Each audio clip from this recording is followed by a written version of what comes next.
আজকে আমার ফ্রেন্ড রাজস্থানি খাবার দিয়ে পাঠিয়েছে, তো মোটামুটি আমার বরের খাওয়া হয়েই গেছে। আর আজকে যেহেতু শিবরাত্রি, আমি ব্যাড লাক কিচ্ছু খেতে পারছি না। তো কি দিয়েছে দেখো, ডাল বাটি চুরমা রাজস্থানি স্পেশাল, তারপর দিয়েছে নারকেল আর সুজি দিয়ে একটা হালুয়া টাইপের। আর এটা হচ্ছে ডালটা একটা অন্য কি ডাল দিয়ে বানিয়েছে বুঝতেই পারছি না। আর আর বাটিটা দেখাও ভেঙে কিরকম টাইপের। এটা বেশ করকরে, বেশ ভালো লাগছে। এটা মনে হচ্ছে ইয়ে দিয়ে, আটা দিয়ে বানিয়েছে। কিরকম করে খাই খেয়ে দেখাও একটু ডাল বাটি চুরমাটা।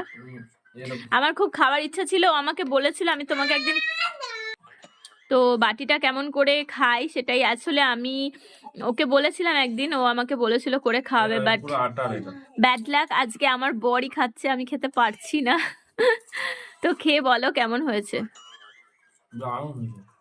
দারুণ টেস্ট বলো। চলো একদিন ওকে রেসিপিটা জানবো।